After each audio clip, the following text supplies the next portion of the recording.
So, you may be asking yourself at this point, why did we do all of this? What is the point of it? So, the point is that we need to be able to create a custom texture for this box. And when we're creating that texture, we need to know what part of the box our texture is going to apply to. So we've created this kind of as a template so we can take this into another software package in order to create a texture for it. So I will answer a question that I get pretty often, which is, does everything have to be UV unwrapped like this?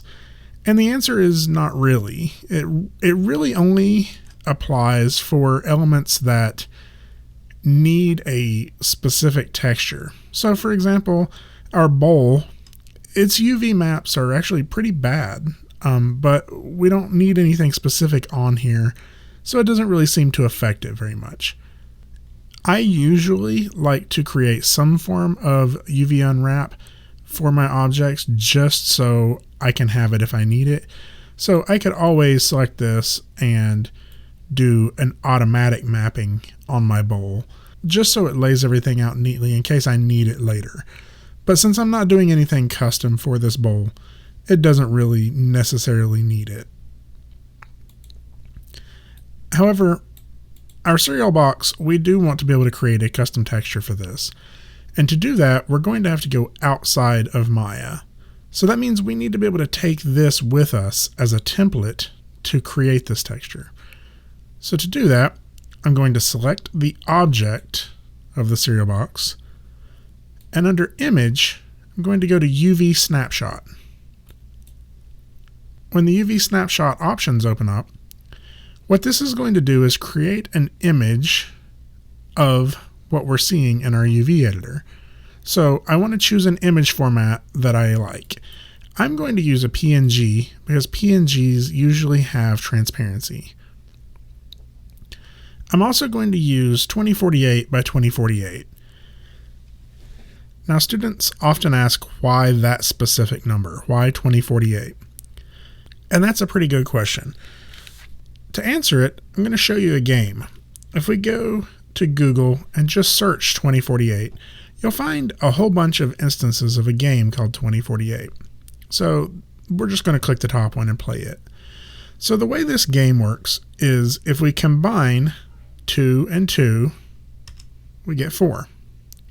If we combine 4 and 4, we get 8. If we combine 8 and 8, we get 16. So this number series actually continues.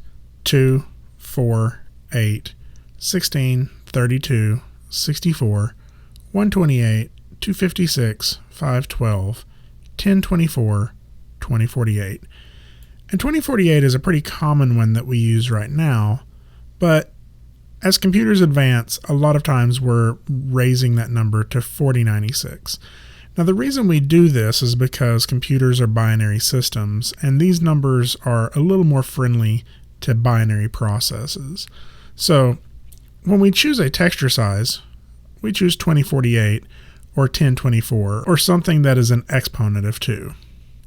So that explains that. Now look at where this is going to put this. It's going to put it in our breakfast folder under Images, and it's going to name it Out UV. Now, I usually like to make this name something a little more recognizable, maybe Cereal UV. But the reason it is putting it in this location, again, is because we set our project.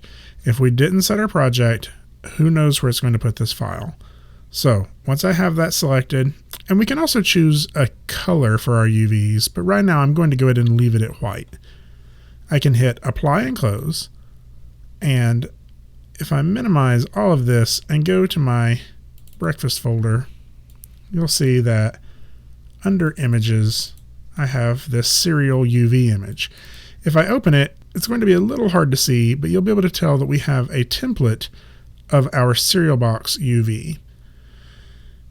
So now we can take this into a photo editing program and create a texture for it.